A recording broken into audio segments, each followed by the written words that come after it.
church, and welcome neighbors. Glad to spend a couple minutes with you looking at God's Word. And I want to begin by maybe putting words to a thought or a feeling that you have likely had before, but maybe you've never articulated it in this way. I want to ask it like a question and then kind of pick it apart a little bit. So, if God answered your every prayer in a positive way, would you follow him? If God gave you everything that you ever asked him for and made your life the most richest that it could possibly be, gave you all the money, gave you all of the promotions, gave you all of the toys that you would ask him for, if he gave you all the health that you would ask him for, would you choose to follow him? We sometimes interact with God in this way. We think, God, if you would just give me this one thing, I will live my life for you. Or we make these kind of bargains with him. And the idea is that if God would give us what we're asking for, that yeah, we absolutely would follow him, we would serve him, we would care what it was that he had to say. Sometimes we get into this mindset where we think that if God would just answer my prayer, then I would be obligated to, or I would want to follow him more. I'd want to have a more devoted relationship with him. And I just want to unpack that today. I want to explore the idea of what it would look like for God to serve up everything you ever wanted on a silver platter. And I want to dissect how you might actually respond in the real world. It's a little bit of an interesting conversation to have if we haven't met yet. But we're going to look at the scriptures, we're going to look at the Bible, and we're going to be addressing issues that I think are common to every person throughout history, throughout geography. No matter when or where you were born, there are some heart issues that we need to deal with that are applicable to all of us. And I'd like to do that as we're beginning a new series that we're calling Break the Cycle. And as we open up this series, we're going to be looking at a biblical book that's called Judges. And the book of Judges covers a 600-year period of history that is really, really dark and depressing and disgusting in a lot of different ways. And so it's never really a book that you think, man, I'm in a season of my life where I have to be studying Judges. It's the kind of thing where it appears that God is leading us to look at this book right now and ask some questions. This season where we have more time for self-reflection. And I think it could be really beneficial to us. But in order to talk about this book of Judges, I actually want to invite you to consider the whole story of the Bible. And we're not going to read it all in this first time, but I am going to try and give you in a nutshell, as small of a nutshell as I'm able to, the story of the Bible. So if that sounds interesting to you, if you'd like to continue on with me, I would love to be able to talk with you through these things. And as we begin, let's just invite God to be a part of our conversation. Let's pray together, just a simple prayer that Jesus left for us. Let's pray. Our Father in heaven, hallowed be your name. Your kingdom come, your will be done on earth as it is in heaven. Give us this day our daily bread, and forgive us our debts, as we also have forgiven our debtors. And lead us not into temptation, but deliver us from evil. For yours is the kingdom and the power and the glory forever. Amen.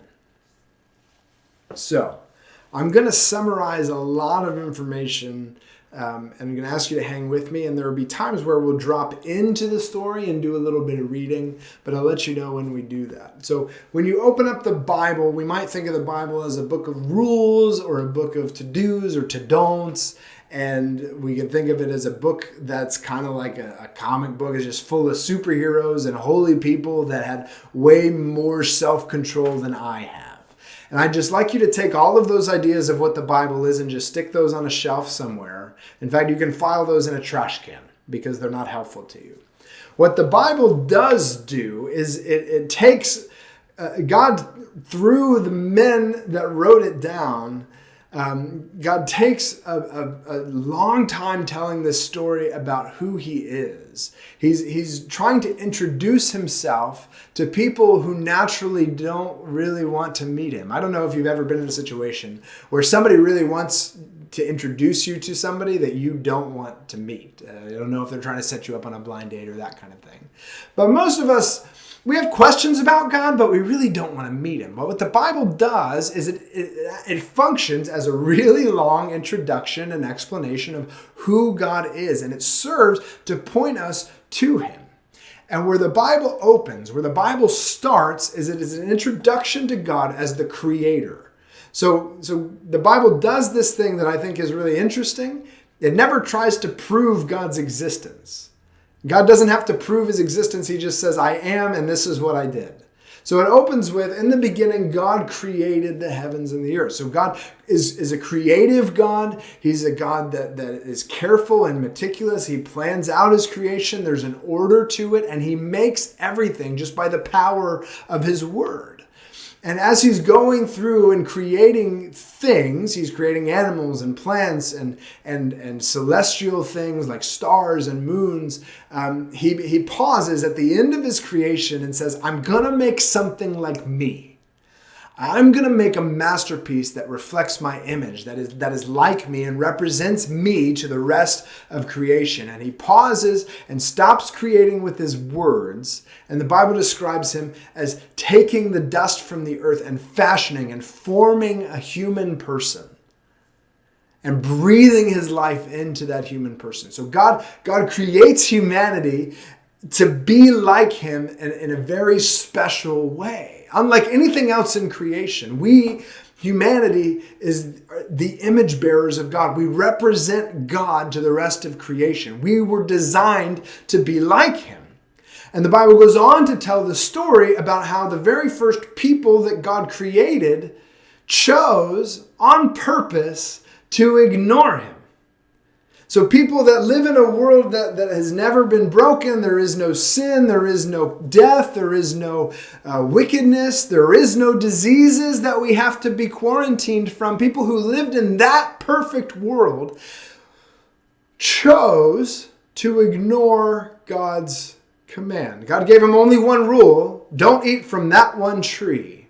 And by becoming fixated on the one thing they couldn't have, they neglected all of the rich blessings that God had given them, and they chose to ignore God, to seek after being like God and having complete and perfect knowledge the way that God does. They rejected God in pursuit of being God. There's a little bit of pride there. And so Adam and Eve fell. They opened the door for sin to enter the world. By rejecting God and rejecting the plan and the structures that he'd laid out for them, they opened the door for sin to enter the world. So we have a perfect creation that now has this blemish on it. Not just a blemish on it, but a blemish that affects every component of the creation. All of creation is groaning and is weeping and is grieving over the fact that sin has been introduced. It's created this brokenness between God and his creation. And so the story of the Bible goes on from there. And it focuses in and out. It's kind of like a spotlight zooming across human history. So we don't have the whole of history of the earth or the whole of history of human history. We just have a little spotlight that kind of zooms around and focuses in on certain things and tells the story of them, and then zooms back out and focuses in and then zooms back out. And the next place, or one of the next places that it zooms back in and starts to tell the story, is it tells the story of a guy named Abram. And Abram, later on, will have his name changed to Abraham, and you probably have heard that name. But Abram is just a normal guy. He's just a guy who's living out in a country, and it's a country that is a pagan country, so they are polytheistic. They worship a bunch of different kind of gods. And God of the Bible, the creator God, he calls himself Yahweh. He goes out of his way to find Abram and says, Abram, I'm going to do something special with you if you'll follow me. And Abram says, sure, Why not? So he leaves his home and everything he grew up in, and he leaves these idols and the gods that he grew up worshiping, and he follows Yahweh to a new place, a new land, and Yahweh says to him, I'm going to give you this land. I'm going to give you the land that I've brought you to. I'm going to give it to you, and I'm going to give you kids. You're going to have lots of kids. Now, for us as Americans, we hear God say, I'm going to give you lots of kids. And we go, oh, no, I can't afford that, God. I don't need that kind of blessing. But for Abram, who grew up in a culture where oftentimes there was no writing, really like you could go your whole life and never see anything written down, much less your name. For when you died, there was no record that you had ever existed except for the record that your children kept and passed down to others. So whatever reputation or whatever wealth that you accumulated, if you wanted to be remembered in the future, like you needed kids to carry your name forward. So God says, I'm going to give you a bunch of kids. I'm going to change your name from Abram to Abraham. I'm going to change your name from father to father of many nations. Not just like a dad, but like a super dad of all these people. All right? You tracking with me? I know this is a lot of information to digest. I'm going to begin to skip a little bit more, but it's important to understand that we're talking about real people, flesh and blood dudes that God interacts with, that Yahweh interacts with in a special way. It's just fascinating, and I could talk to you about it for a real long time, and I'm trying really hard not to. So, what God promised, what Yahweh promised to Abram actually comes true. So Abraham has Isaac, Isaac has Jacob. Jacob gets his name changed to Israel after a wrestling match with Yahweh.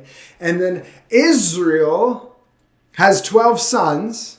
Each of those 12 sons has a family. Each of those families grows up, and each family becomes what we refer to as a tribe.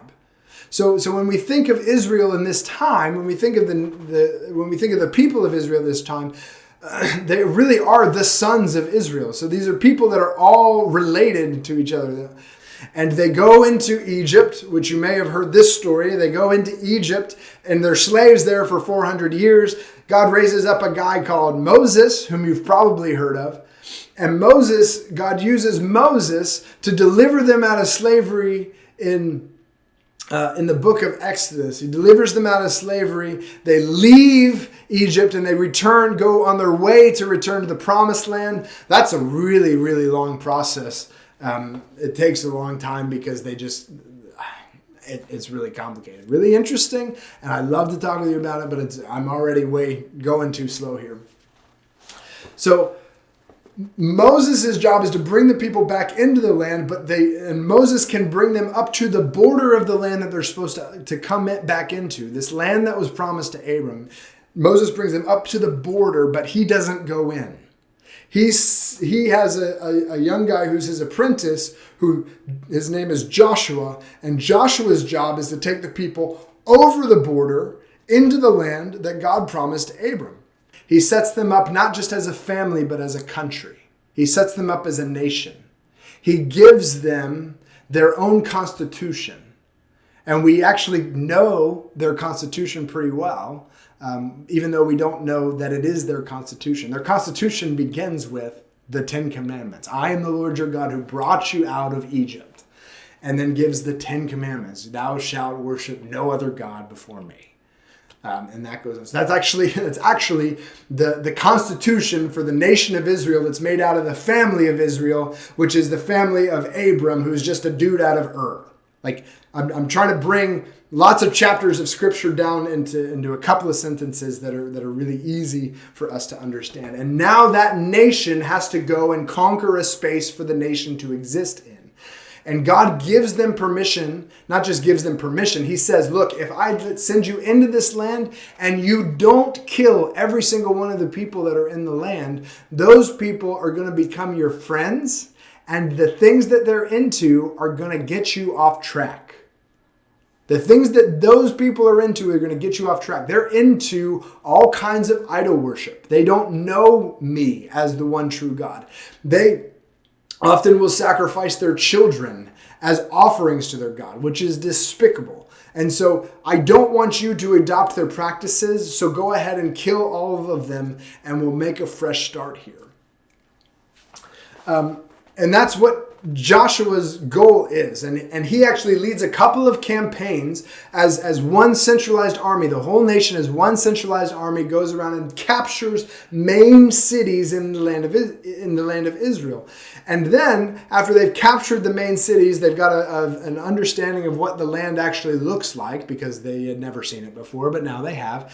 Then God goes into excruciating detail about who gets what section of the land. He takes each of those tribes, each of those families, and gives them their own section of the land and talks about the borders of where they're supposed to go, which to us is like, why is this so important? But to God, it was really important. He's setting up rooms for these kids in the house that he's prepared for them. So now that Joshua has gone in and they've taken the main cities, Joshua kind of stops leading the people. They stop leading as a centralized army.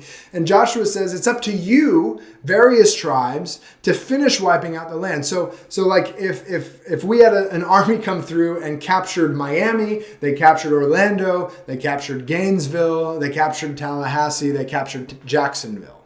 Well, that's still, if you're trying to take over Florida, there are still a lot of people that don't live inside those cities. But still, we kind of take their temperature from how those cities go. So just because you've captured the main cities doesn't mean you've captured the land. So Joshua says to the people, like, now is the time for you guys to fight for your own land, take your own land. And that's what they're responsible to do as we're coming into now the season of the Judges, the book that we're called Judges.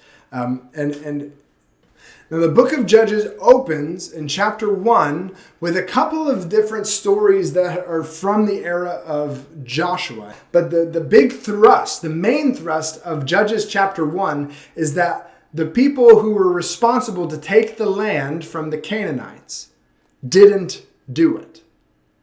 They had taken the main cities, but then when it came down to taking the rest of the land, the tribes didn't do what they were supposed to do. And it's so fascinating when you look back at all of the things and all of the ways that God has been with them up until this point. I know I've gone and summarized a lot of it, but God has been with these people. Remember, they were slaves. They were slaves in Egypt. They didn't know how to fight battles. They didn't know how to camp. They didn't know how to prepare food or live in this land. They didn't have any money. And now God has delivered them from slavery. He has brought them out in a very miraculous way. He set them up to and take a land. He's given them victory in battles that they shouldn't have won. He has provided food for them when they should have starved to death in the desert. And now these people are they've been handed the deed to a house they just have to walk in and take, and they don't do it. God has answered every single one of their prayers. He's provided for their provision. He's provided for their food, their shelter. He's provided for them all along the way safety, and now they don't quite finish the job. So if God answered your every prayer, would you follow him? That's where we come to Judges chapter 2, where I actually do want to spend some time, and I want to ask a couple more application questions, if you'll permit me to do that. Judges chapter 2 and verse 1. Now the angel of the Lord went up from Gilgal to Bochim, and he said, I brought you up from Egypt, and brought you into the land that I swore to give to your fathers. I said, I will never break my covenant with you, and you shall make no covenant with the inhabitants of this land. You shall break down their altars, but you have not obeyed my voice. What is this you have done? So now I say, I will not drive them out before you, but they shall become thorns in your sides, and their gods shall be a snare to you. As soon as the angel of the Lord spoke these words to all the people of Israel, the people lifted up their voices and wept. And they called the name of that place Bochim, and they sacrificed there to the Lord. So, this is a really, really interesting passage. the question arises because this guy shows up who's called the angel of the Lord, the angel of Yahweh. And there are a number of times where this angel in particular shows up. But the thing that's interesting about the angel of Yahweh is that he talks as though he were Yahweh himself. Instead of saying, God has said to me that God brought you up out of Egypt, he says, I brought you up from Egypt and brought you into the land that I swore to give to your fathers. He said, these are all things that I did. These are all blessings that I poured out to you. But you have not obeyed my voice. So this angel of the Lord, hundreds and hundreds of years before, I think could be a picture of what we call the pre-incarnate Jesus. If that's not a familiar term to you, you can do some Googling and find out. But this is Jesus before the Christmas story, before Mary, and before Jesus is actually born in a physical body. This is Jesus in the Spirit coming from God to deliver a message about the things that he's done. And I think that that's really fascinating. But he is outlining for us, in summary, the things that we're going to see in the book of Judges. So the book of Judges covers about 400 years, and it covers one cycle that happens probably about 7 times. And the cycle is this: security, sin, slavery, supplication, and salvation. There's 5 steps to the cycle: security, sin, slavery, supplication, salvation. And what I'd really like to show you today is the first 2, security and sin. If you're not familiar with the story of the Bible, you miss the security that these folks had. I've tried to outline it for you, that there's nothing in these people that would commend them to deserve God's blessing, and yet he continues to bless them. These people are as secure as they possibly could be. God has gone above and beyond, done miraculous things to provide for them. They are secure. And yet in that security, they choose to sin. And this is the big idea I'd like for you to take this morning. It's taken us a while to get here, but this is the big idea. Not even the richest earthly blessings from God will rewire our defaults to ignore him. Not even the richest earthly blessings from God will rewire our defaults to ignore him. See, there's a default that's wired in our hearts, which says, I can just ignore God. And it's probably something that's in your heart. In fact, I would say that it is something that's in your heart, because it's something that was in the first person's heart. Adam, in a perfect environment where there had never been any kind of reason to mistrust God, still chose to ignore him. And we have the same wiring that leads us initially from the time that we're born to just ignore God and to try to make ourselves God. And not even the richest earthly blessings, nothing you can imagine, no security that God could give you, no answer to your prayer that God could give you, will rewire your default settings, which are set to forget and ignore him. So I've said it a couple of times, and if you let me, I'd just like to define it for you. Sin, I think, as we look at the story and the whole Bible together, sin is any attitude or behavior that is in conflict with the character of our Creator. Sin is any attitude or behavior that is in conflict with the character of our Creator. Why do I word it that way? I need you to remember that humanity was created to be like God in a way that no other section, no other part of creation was meant to be. We were made in God's image. And as people, as creations that were made to be like God, we are in sin when we have any kind of attitude or any kind of behavior that runs into conflict with our Creator's character. We were made to be like him. We were made to have his character. So those can be sins of commission, which are sins that you commit, sins that you do, or they can be sins of omission, things that you ought to be doing that you're not doing, things that you have omitted from your life. And they can be behaviors. They can be readily visible. They can be sexual things that you do with your body, or they can be attitudes. They can be murder and hatred that you hold towards your brother in your heart. They can be apathy towards the suffering of other people in the world. Any attitude or behavior that is in conflict with the character of our Creator is sin. And sin starts when God is no longer the center of our affections, our desires, or our thoughts. James describes it in the New Testament book of James in chapter 1, verses 13 through 15. That sin, we're distracted by what we see and that it captivates our thoughts, and then we are dragged away by sin. And so I would like to ask the question, what is it that we dwell on when we give ourselves time to think? What is it we dwell on when we give ourselves time to think? Now, you may be saying, Michael, I don't give myself time to think. I don't ever think about anything. And I understand that, and I can relate some days.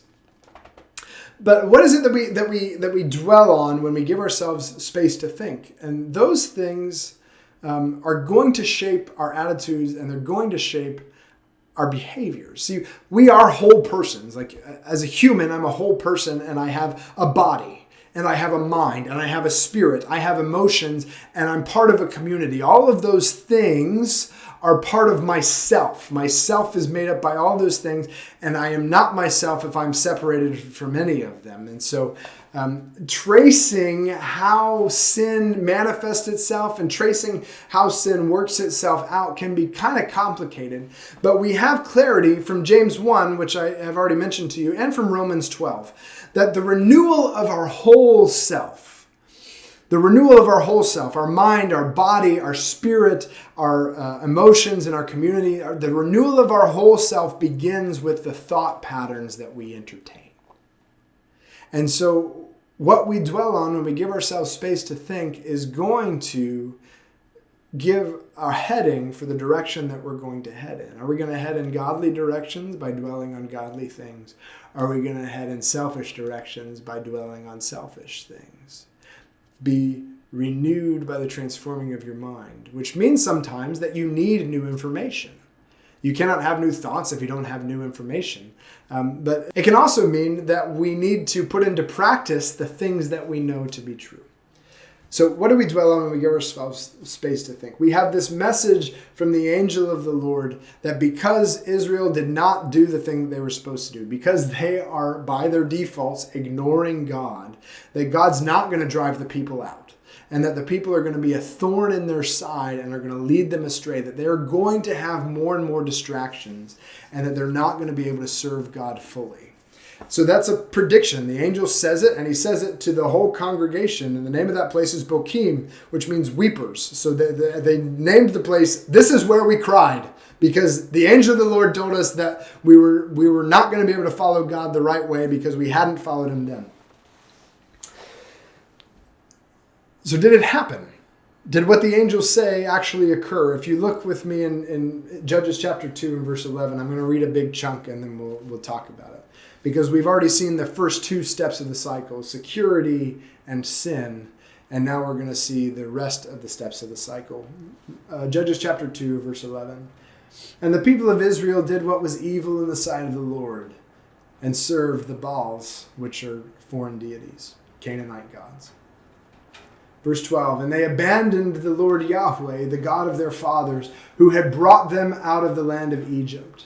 They went after other gods from among the gods of the peoples who were around them and bowed down to them, and they provoked the Lord to anger.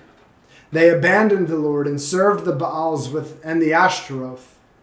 So the anger of the Lord was kindled against Israel, and he gave them over to plunderers who plundered them. And he sold them into the hand of their surrounding enemies so that they could no longer withstand their enemies. Whenever they marched out, the hand of the Lord was against them for harm, as the Lord had warned, and as the Lord Yahweh had sworn to them, and they were in terrible distress. Then the Lord raised up judges who saved them out of the hand of those who plundered them. Yet they did not listen to their judges, for they whored after other gods and bowed down to them. They soon turned aside from the way in which their fathers had walked, who had obeyed the commandments of the Lord, and they did not do so. Whenever the Lord raised up judges for them, and the Lord was with the judge, and he saved them from the hand of their enemies all the days of the judge. For the Lord was moved to pity by their groaning because of those who afflicted and oppressed them. But whenever the judge died, they turned back and were more corrupt than their fathers, going after other gods, serving them and bowing down to them. They did not drop any of their practices or their stubborn ways. So, this is actually a summary of the whole book of Judges. It's a summary of the cycle. And so you've got security, where God sets them in a place where they are secure, and then because of their complacency or their desire to serve themselves, they choose sin. Security and then sin. And here in this section we see that the sin leads to slavery. The people, when they reject God and they do what's evil in God's sight, God abandons them and lets other people take over them.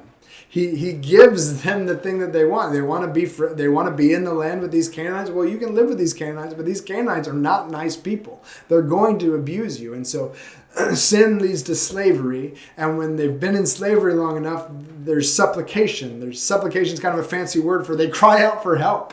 They say, please, God, would you help us? Aren't we your people? Didn't you take care of us? And God, because of their supplication, because he has pity on them, he sends a judge to be their salvation. Now, when you think of a judge, don't think about somebody in a powdered wig with a gavel. A judge is somebody who really usually were military leaders who came and they delivered Israel from the oppressor for a time. And so God would raise up and use these people as salvation for the people, and would give them a season of security. But that season of security would lead to their sin, when the sin would lead to slavery, and the slavery would cause them to supplicate again, and then God would raise up another judge. So that's the cycle that we see in Judges. And the purpose of our series is to look closely at each of these sections of the cycle. Today we're focusing in on security and sin. But we're going to, over the next couple of weeks, take a look at each segment of this cycle, and we're going to examine how to break the cycle. Not even the richest earthly blessings from God will rewire our defaults to ignore him. And we see this pretty clearly. Even when they're delivered, even when God answers their prayers, they very quickly turn back to serving themselves. And so here's a hard truth that I think you already know, but none of us really wants to believe. That earthly blessings cannot satisfy us. Perfect health will not be satisfying to us. Significant wealth will not be satisfying to us. A job and power and authority will not be satisfying to us. Earthly blessings cannot satisfy us. So our need must be for something else. Our need must be for something that is not earthly. And I think it's significant that the angel of the Lord is the one who opens up this book of Judges. All of this sin that we're going to see in Judges, and there's a lot of it, and it's disgusting, and it's uncomfortable to talk about, and if you thought that the Bible was G for Sunday school, you are wrong, because Judges gets rated X in a lot of ways. It gets worse and worse and worse, and when you think it's as bad as it can get, it gets worse. But we're going to go through it because all of it points to Jesus. This story, where we are in history and the time that we're talking about is hundreds of years before Jesus is going to walk the earth in flesh and bone, but he's here at the beginning and giving a warning, saying, I've been active in your life and you still choose to reject me, and so now I'm going to give you the thing that you want. And when he is born in the flesh, when he does come as a man, when he does live among us, He teaches us that earthly blessings cannot satisfy us and that the things that we need are found only in him. And so as we look at security and we think like, well, if God answered my every prayer, I'd definitely serve him. I think what we see in Judges is that you absolutely would not. You wouldn't serve God if your life was perfect. And maybe sometimes God leaves things in your life that are unsatisfactory to you in order to drive you to the fact that you need him. So the question that arises in my mind is, will we trust Jesus to satisfy us? Will we trust Jesus to rewire our default settings? Because our default settings are to ignore God and to serve ourselves. And Jesus is the only one who can offer the heart surgery that we need. He's the one who comes and reconciles, makes friendship not between us and the people, the wicked people that reject God, but Jesus comes and makes friendships between us and God himself. And that is the friendship that we need. Will we trust Jesus to rewire our defaults? If you're considering that for the first time, it's really simple. Have a conversation with him. He can hear you wherever it is that you are. And just say, Jesus, I think you can hear me. And I think that I want to learn more about this. Would you walk with me in this? And would you change my heart? And if it's not your first time considering that, I would just like to remind you that this is an ongoing process. That Jesus is continually in the process of rewiring our defaults. That none of us, as long as we walk the earth, has arrived yet to a place where all of our default settings point to God perfectly every time and we do it all perfectly. And so I'd encourage you in that ongoing process to be connected to the Word, to look at what Jesus says because he'll hold you to it, to spend time talking to him in prayer, but then also to take what you know into practice. Knowing is not enough if we do not practice it. And often knowing the right things and having the right thought patterns is designed and must necessarily lead us to practicing the right behaviors. But as we consider all that, and as we're in a season of longing and desiring for things to get back to normal, let's just pause and remember that not even the richest earthly blessings from God will reset our defaults to ignore him. Let's pause and remember that not even our richest earthly blessings from God will rewire our defaults, which are set to ignore him. We need Jesus for that.